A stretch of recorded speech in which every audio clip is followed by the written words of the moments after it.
Karachi Orangi town दुआ चौक वटि the future house ते क़ाइमु आहे, जिते मंशियात जा आदी मरीज़नि जो बहितरीन इलाज कयो थो वञे। पूरे मुल्क जा सभई मरीज़नि जो इलाज कयो थो वञे। ग़रीब मरीज़नि लाइ घटि फीस, जिन में रहाइशी खाधो पीतो ॾिनो वेंदो आहे।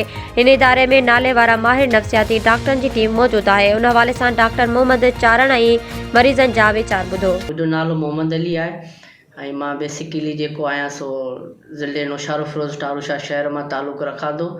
मां हिन प्रोग्राम में तक़रीबन मूंखे 3 साल थी विया आहिनि मंशियात रिहेबिलिटेशन सेंटर में। सो असां वटि जेको पेशेंट ईंदो आहे सो ड्रग्स में इस्तेमालु हूंदो आहे, उहो आइस हुजे, क्रिस्टाल हुजे, शीशो हुजे, पाउडर हुजे, अल्कोहल शराब हुजे, चरस हुजे, हीरोइन हुजे, उहे सभु जेके बि ड्रग्स आहिनि उन्हनि जी हिते ट्रीटमेंट थींदी आहे। तो शुरूअ में जेको इलाज जो दौरान जेकी तरतीब आहे, उहो शुरूअ में जेको पेशेंट ईंदो आहे सो सभ खां पहिरीं मुंहिंजे रूम में ईंदो आहे, उनजो मेडिकल थींदो आहे। उन खां पोइ जेको आहे सो मथे उनखे रूम में शिफ्ट कंदा आहियूं। उन खां पोइ जेको आहे सो उनजी 6 खां 7 ॾींहं असीं दवा हलाईंदा आहियूं। 6-7 ॾींहंनि खां पोइ उनजी एक्टिविटी ॾिसंदा आहियूं, छा आहे छा न आहे। उन खां पोइ 15 ॾींहंनि खां पोइ पंहिंजे रूम मां ॿाहिरि निकिरंदो आहे। पोइ 15 ॾींहंनि खां पोइ मथे साइकोलॉजिस्ट आहिनि जेके दिमाग़ फिजियोलॉजी कंदा आहिनि, लेक्चर्स ॾींदा आहिनि, ग्रुप ॾींदा आहिनि। इन जेको आहे प्रोग्राम उहो उन्हनि खे सेखारींदा आहिनि त असांखे नशे खे कीअं दूरि रखिणो आहे ऐं पंहिंजो पाण खे केतिरो महफ़ूज़ रखिणो आहे।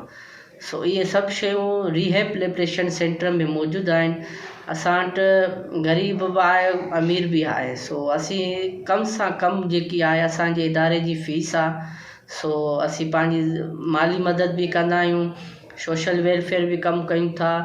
सो तव्हांजे इर्द गिर्द जेके बि इन बीमारी में वबा में इहे शयूं फाथल आहिनि माण्हू नौजवान, सो असां सां राब्तो कयो ऐं उन्हनि जी ज़िंदगी बचायो। फीस तक़रीबन केतिरी आहे ऐं हिते तव्हां वटि घणो तइदादु आहे मरीज़नि जो? असां वटि मरीज़नि जो तइदादु हींअर जेको रेशो आहे असां वटि उहो 60 आहे ऐं असांजी जेकी ॿी ब्रांच आहे उते बि 70-80 मरीज़ आहिनि ऐं असांजी जेकी फ़ीस आहे सा 15,000 रुपया आहे, प्लस 2,000 असीं टेस्ट कराईंदा आहियूं इन्हनि जी। छो त उमूमन जेके ड्रग्स इस्तेमालु कनि था सिरिंज, उहा हिक ॿिए जी यूज़ कंदा आहिनि। सो उन मां जेके बीमारियूं लॻंदियूं आहिनि सो HIV हूंदी आहे, हेपेटाइटिस C B लॻी वेंदा आहिनि। त उहे 2 असां 3 जेके टेस्टूं लाज़मी कराईंदा आहियूं ताकी उन्हनि खे ख़बर पए त इन्हनि जे जिस्म में का अहिड़ी बीमारी त न आहे। और मैं एक नशे का मरीज़ हूँ। मैंने तकरीबन 16 साल नशा किया है और बहुत बुरी कंडीशन में था मैं। अल्लाह पाक ने मुझे इलाज का मौका अता फरमाया। उसके बाद जाके जो है मैं यहाँ पे इस रिहेब द फ्यूचर हाउस में एडमिट हुआ, ठीक है। और मैंने अपना 3 महीने का इलाज करवाया। यहाँ पे 3 महीने के इलाज में काफ़ी अच्छे प्रोसेस मुझे मिले, बहुत कुछ सीखने को मिला यहाँ के ग्रुप से, मीटिंग से, लेक्चर से, और जो 1-to-1 सेशन होते हैं उनसे मुझे बहुत ज़्यादा फ़ायदा हासिल हुआ। और साथ साथ जो है मेरे घर वाले ये चीज़ नहीं समझते थे कि मैं एक नशे का मरीज़ हूँ, वो मेरी चीज़ों को नहीं समझते थे। तो यहाँ पे जो काउंसलर है, यहाँ पे जो डॉक्टर है, यहाँ पे जो साइकोलॉजिस्ट है, तो उन्होंने मेरे घर वालों को भी इस चीज़ के बारे में बताया कि किस तरह आपको अपने पेशेंट को हैंडल करना है। और मुझे भी काफ़ी इससे मदद हासिल हुई क्योंकि मैं अपने घर वालों को समझा नहीं पाता था।